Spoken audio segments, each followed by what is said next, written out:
आपने कहावत सुना होगा कि सूप तो सूप, छलनी भी भोले जिसमें 76 छेद। ये बात मैंने इसलिए बोला कि अभी आपने देखा होगा कि नरेंद्र मोदी जो है प्रधानमंत्री अपने, उनका आज जन्मदिन है और सारे लोग उनको ग्रीट कर रहे हैं, सोशल मीडिया पे उनको लिख रहे हैं। इसमें जो मल्लिकार्जुन खड़गे हैं, उन्होंने उनको बधाई जन्मदिन पे देते हुए एक लेटर लिखा। अब लेटर में उन्होंने बहुत सी लंबी चौड़ी, एक होता है कि आपने बधाई किसी को भेजते हैं तो क्या करते हैं, जन्मदिन की शुभकामनाएं देते हैं, लंबी उम्र की शुभकामनाएं देते हैं, यही सब लिखते हैं। लेकिन उन्होंने पूरा अपना कंप्लेन बॉक्स उस लेटर में लिख डाला। कहने को तो उनको बधाई संदेश था, लेकिन उसमें राहुल गांधी के साथ क्या हो रहा है, उनको उनके साथ कैसे उनके आपके नेता लोग उनको मतलब टेररिस्ट समझा रहे हैं, क्या-क्या बोल रहे हैं उनके बारे में, उस पे रोक लगाना चाहिए, इस तरह का बातें उन्होंने बोला। तो अब ये सवाल उठता है कि क्या राहुल गांधी जो बोल रहे हैं, क्या किसी ने प्रधानमंत्री नरेंद्र मोदी के बारे में नहीं बोला? या जब खड़गे साहब लेटर लिख रहे थे तो क्या सोच रहे थे कि मैंने क्या नरेंद्र मोदी के बारे में ऐसी कोई बात नहीं बोली कि मैं राहुल गांधी के लिए बोल रहा हूं? उन्होंने इंडी इंडी आपको बता देता हूं कि खड़गे साहब ने मोदी को चोर भी बोल चुके हैं, इसके अलावा झूठा भी बोल चुके हैं। आप अगर केवल खड़गे साहब का स्टेटमेंट निकालने जाएं तो ऐसे आपको कई स्टेटमेंट मिल जाएंगे जो नरेंद्र मोदी को डायरेक्टली बोले हैं, और वो अध्यक्ष हैं। मान लीजिए किसी एमएलए ने या एमपी ने या मंत्री ने भी मान लीजिए अगर कोई बोल दिया और एक कोई पार्टी का अध्यक्ष बोल रहा है, दोनों में अंतर है। तो बोलना दोनों गलत है, लेकिन जब आप बोल रहे हैं तो पहले अपने को देखो कि आप किस लायक हो, या आपने ऐसा शब्द बोला है कि नहीं। राहुल गांधी जिसके बारे में वो बोल रहे हैं, राहुल गांधी पार्लियामेंट में चौकीदार चोर है तो हटा दीजिए, वो तो पचासों बार बोल चुके हैं, इसके लिए उनको माफी भी मांगना पड़ा सुप्रीम कोर्ट में। जो व्यक्ति पार्लियामेंट के अंदर बोल देता है कि लोग आपको डंडे से मारेंगे, आप सोचिए कि वो व्यक्ति अगर बोलता है, और मैं कोई भी छोटे आदमी के ऐसा नहीं बोल रहा हूं कि वो यूपी का एक जो इनका लीडर था वो बोला कि मोदी जी का जान से मारने की बात बोला। इस तरह के कितने स्टेटमेंट मिल जाएंगे। किसान आंदोलन में किस तरह से मोदी जी को किस तरह से स्टेटमेंट मिला। तो मैं उन लोगों की बात ही नहीं कर रहा हूं, मैं कह रहा हूं खड़गे और राहुल गांधी का। तो राहुल गांधी के नक्शे कदम पे खड़गे चल रहे हैं। अपने तो सब कुछ बोलेंगे, लेकिन दूसरा कोई उनके बारे में अगर बोल देगा तो वो अच्छा नहीं होगा। मतलब वो लोग अपने सब, जैसे कि आपने देखा होगा कि प्रमोद तिवारी ने बोला कि नहीं, इनके ऊपर तो केस, इनको कोर्ट में भी नहीं जाना चाहिए, इनको गांधी फैमिली को कोर्ट से भी अलग रखना चाहिए, मैंने इनके ऊपर केस भी नहीं होना चाहिए, इनके लिए अलग से एक कानून बनना चाहिए। ये प्रमोद तिवारी का स्टेटमेंट है, आप जाकर ढूंढेंगे तो मिल जाएगा।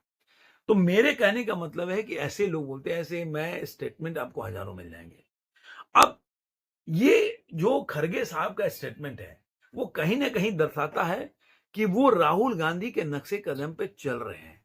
और एक बोलते हैं ना कि एक और कहावत है कि आदमी को अपने जो एक छोटा सा जीत पचा नहीं पाता है। बोलते हैं ना कि अगर व्यक्ति अगर अपनी छोटी सी जीत को ना पचा पाए तो वो बड़ा आदमी नहीं बन सकता। तो आप सोचिए कि 99 सीट केवल अभी कांग्रेस को मिली है, और आप राहुल गांधी के तेवर देख लीजिए, यहां से लेकर अमेरिका में, और वही उनके नेताओं का भी तेवर लिखे। स्पोक्स पर्सन तो झूठा बोलने वाले तो स्पोक्स पर्सन आपके कांग्रेस का उठा लीजिए, जितने भी मिल जाएंगे वो सारे लोग छोटे से लेके बड़ा लेटर नेता जो है वो मोदी जी के लिए कौन सा शब्द का प्रयोग करता है, ये सोशल मीडिया में जाके चेक कर सकते हैं। लेकिन जिस तरह से राहुल गांधी बोलते हैं, और क्यों लोग उनको सीरियस नहीं लेता। आज के टाइम में जो उनका नैरेटिव जीतने के बाद जो चला है, तो बोलते हैं ना कि बबल ज्यादा दिन तक चलता नहीं है, कभी ना कभी वो टाइटा फुस हो जाता है, वो क्षणिक होता है, वो फूट जाता है। और यही हुआ राहुल गांधी के साथ। आप देखिए कि जैसे 2024 के चुनाव के बाद ये एकदम एग्रेसिव हो गए थे, अभी धीरे धीरे जब अमेरिका से आए तो इनके जो बबल्स हैं फूटने लगे हैं। अभी मैं पाकिस्तान का देख रहा था, कमर चिमा का जानते ही होंगे आप लोग, हमेशा पहले डिबेट में आता था। और जो बोल सकते हैं कि, और साजिद तरार, एक मतलब अमेरिका में रहते पाकिस्तानी मूल के, वो वहां के बुद्धिजीवी बोले जाते हैं, उनकी एक वीडियो है, वो आपस में बात कर रहे हैं। और उनका स्टेटमेंट है कि अगर गांधी नाम नहीं जुड़ा होता, जो इन्होंने इंटरव्यू दिया वहां पे, जिस तरह से बातें की, और जो खबरें आ रही हैं उस पे उन्होंने स्टेटमेंट दिया कि अगर ये गांधी सर ने नहीं जुड़ा होता तो राहुल गांधी कहीं छोले बेच रहे होते। आप सोचिए, एरोगेंसी देखिए। किसी इंडिया टुडे के पत्रकार शर्मा को इन्होंने वहां पे दुर्व्यवहार किया, उनके साथ उनकी मोबाइल छीन लिया, उनके मोबाइल को डिलीट किया। ये एक बोल सकते हैं कि बहुत बड़ा क्राइम है कि आप किसी का मोबाइल लेकर उसके फोटोग्राफ्स डिलीट कर रहे हैं, उसका मोबाइल रख लिए, और वो भी पत्रकार का। और उसने केवल बोला, ये बोला कि भाई राहुल गांधी यहाँ पे आए हैं तो यहाँ के लॉ मेकर से मिल रहे, यूएसए के लॉ मेकर से। तो क्या राहुल गांधी को ये स्टेटमेंट बोल सकते हैं या पूछ सकते हैं उनसे कि हिंदू, मतलब जो हिंदू मूल के हिंदू लोग हैं जो बांग्लादेश में रहते हैं उनके साथ जो हो रहा है उनके बारे में कोई सवाल पूछ सकते हैं क्या?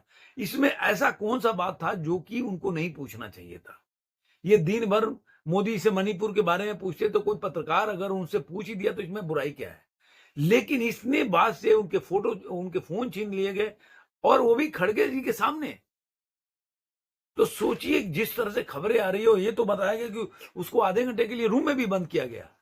तो एक पत्रकार के साथ इस तरह का व्यवहार, दुर्व्यवहार, जो कि केवल एक बोल सकते हैं कि अभी 99 सीट आ गया है। और खड़गे साहब का भाषण सुनिए कि अगर केवल 20 सीट हम जीत गए होते तो सारे लोग जेल में होते। जो आज ये बोलते हैं लोगों को कि हमारे ऊपर ईडी सीबीआई छोड़ा जाता है, तो वो तो मान लीजिए कि एक जांच प्रक्रिया है, ये तो बोले सीधे जेल में डाल देंगे। मतलब अगर इनकी सरकार बन गई होती तो किसी को बिना सीबीआई भेजे, ईडी भेजे, ये सीधे उठा के जेल में डाल देते। तो इनका एरोगेंसी इनकी बातों में झलकती है, जो आपको देखने को मिल जाएगा। तो मुझे ऐसा लगता है कि ये ज्यादा दिन तक चला नहीं, आगे ये नैरेटिव इनका फुस हो गया। आप देख लीजिए कि इसी वजह से इन्हें, जो इनको ज्यादा बोलते हैं ना, ज्यादा उत्साह हो गया, जिसकी वजह से आम आदमी पार्टी के साथ इनकी गठबंधन हरियाणा में नहीं होगी। ऐसा अभी तक का जो न्यूज है, आगे कोई चमत्कार हो जाए तो अलग बात है, लेकिन अभी तक इनका ये है कि इनकी गठबंधन नहीं होगी। दिल्ली में भी पहले तो वो बोल चुके हैं कि दिल्ली के असेंबली के चुनाव हम अलग लड़ेंगे, एमएलए के लिए अलग लड़े थे। तो कहने का मतलब आप देखिएगा, कुछ ही दिन में आपको ये जो कॉन्फ्लिक्ट इनको दिखने को मिलेगा, वो उत्तर प्रदेश में भी आपको देखने को मिलेगा। उत्तर प्रदेश में भी अखिलेश यादव के जिस तरह से, जो अखिलेश यादव के नाम पे जीते, समाजवादी पार्टी के सहयोग से जीते, लेकिन जिस तरह से दिखाने का प्रयास कर रहे हैं कि नहीं, राहुल गांधी का लहर चल रहा था, उनके जो बोल सकते हैं, जो भारत जोड़ो यात्रा है, मोहब्बत की दुकान, उसकी वजह से लोगों ने वोट दिया, क्यूरियोसिटी बन गई। और दूसरे जितने लोग भी हैं, जो कांग्रेस के लोग मानते हैं कि मुस्लिम मतदाता उनके तरफ आई है, तो उसके वोट बैंक को उनको भुनाना चाहिए। अब ये दोनों मुस्लिम जो मतदाता है उसके लिए दोनों के वोट बैंक सेम है, तो जिस तरफ जाएगी उस तरफ उनके वोट परसेंट को बढ़ेंगे, उनको सीट में फायदा हो सकता है। लेकिन क्या अखिलेश यादव इस वजह पे कांग्रेस के साथ आगे गठबंधन करेंगे या आगे बने रहेंगे, ये देखने वाली बात होगी। तो उसीलिए मैं बोलता हूं कि जरूरत से ज्यादा घमंड भी, अहंकार भी अच्छा नहीं होता।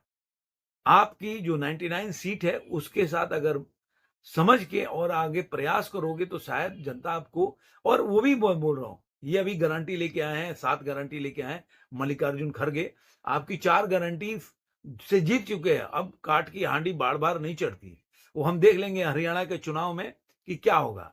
वो 4 गारंटी भी अगर आप अकेले अकेले लड़ते तो क्या होता, उत्तर प्रदेश में पता चल जाता।